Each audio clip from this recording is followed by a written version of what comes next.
با سلام، امیرحسین فلا هستم از وکسل استودیو. تو این آموزش قراره که ما یک افکت برفکی رو داخل افتر افکتس درست بکنیم. خب اول از همه میریم سراغ ساخت کامپوزیشن. من کامپوزیشنمو 24 فریم بر ثانیه گذاشتم همونطور که میبینید و تایمش هم گذاشتم 10 ثانیه.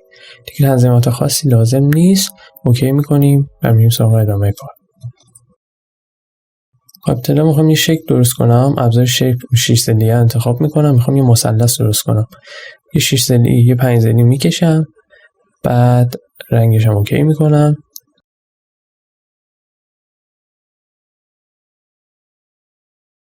بعد میرم این پایین و میخوام تبدیلش کنم به مثلث.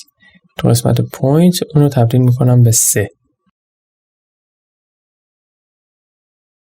یه خورده روتیشنش رو درست میکنم که صاف بشه. وسط چینش میکنم که یه وسط با استفاده از پنل الاین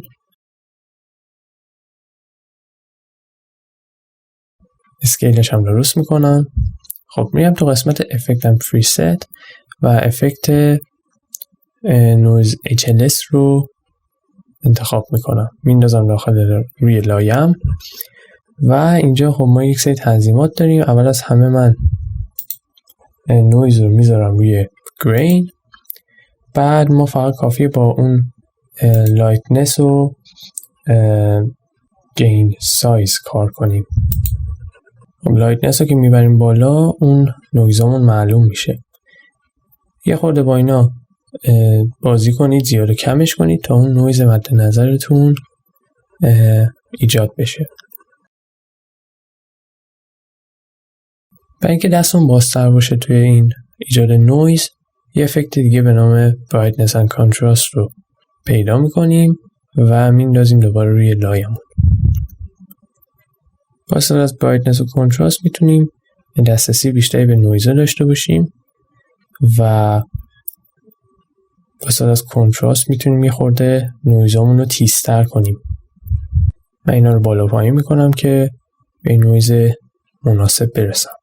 بعد از اینکه نویزمو ایجاد کردم، شیپ همو کلیک میکنم، اون قسمت فیل اون بالا رو کلیک میکنم و اینو میذارم رو گرادینت و اوکی میکنم. ببینید که یه گرادینت درست شد برام. گرادینت رو رنگش رو تغییر نمیدیم. میخوایم همین سیاه سفید فعلا باشه. بعدا میتونیم رنگش رو با استفاده از یک افکت دیگه تغییر بدیم. برای اینکه گرادینتمون قشنگتر بشه، اون رنگ بالا رو کلیک میکنم و مدل گرادینت رو از لینیر به رادیال تغییر میدم. خود گرادینت رو تنظیم میکنیم اینجا که قشنگتر بشه. گرادینت خیلی نرم بر ما درست میشه. حالا برای اینکه گرادینتمون رو تغییر رنگ بدیم، میریم سراغ پنل افکتامون و اونجا افکت تینت رو سرچ میکنیم. تینت رو میکشیم روی لایمون. روی رنگ مشکی کلیک میکنیم و رنگ سایه‌مون رو بهش میدیم. خب من اینجا یه خورده با رنگو کار میکنم که سایه و نورمون رنگ مناسبی رو بگیره. خب برای اینکه به این نویزمون انیمیشن بدیم، میریم قسمت نویز اون بالا تو پنل نویزمون و نویز فیز رو آلت رو میگیریم و استواج رو کلیک میکنیم. میریم تو قسمت اکستنشن، برای اینکه اکستنشن بنویسیم براش و اکستنشن رندوم رو براش مینویسیم. داخل پرانتزش هم عدد 10,000 رو مینویسیم. این به این معنیه که از 0 تا 10,000 به صورت رندوم نویزامون عوض میشه. خب حالا که من پلی کنم، می‌بینیم که این نویزامون به سرعت تغییر میکنن. ولی ما به این سرعت نمیخوایم. برای اینکه سرعتش رو بتونیم کنترل کنیم، دوباره میریم تو همون اکستنشن، یه خط اینتر میزنیم و توی خط بالایی رندوم ما اینجا عبارت پوسترایز رو می‌نویسیم.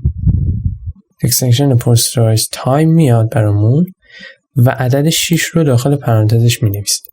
با استفاده از اون عدد ما میتونیم سرعت نویزمون رو کنترل کنیم. اگه عددش من برم بالا تا 12، سرعت تغییر نویزها بیشتر میشه همونطور که میبینید. عدد 6 یا 12 به این معنیه که ما الان کامپوزیشنمون 24 فریم بر ثانیه است. عدد 12 فریم بر ثانیه یعنی اینکه هر 2 فریم نویزمون تغییر میکنه. عدد 6 به معنیه که هر 4 فریم نویزمون تغییر میکنه. باز برای اینکه کارمون زیباتر بشه میتونیم تو قسمت افکت گلو رو سرچ کنیم، بندازیم روی کارمون. اینجا ما تنظیماتش رو اوکی میکنیم، ریدیوسش رو بزرگتر میکنیم که نور پخشتر بشه، اینتنسیتی برای شدتشه و ترشهولد هم برای در واقع اون قسمتایی که روشن‌تره رو شما با تنظیم اون میتونید یه کاری کنین که فقط قسمت‌های روشن‌تر در واقع افکت درخشندگی روشون اعمال بشه.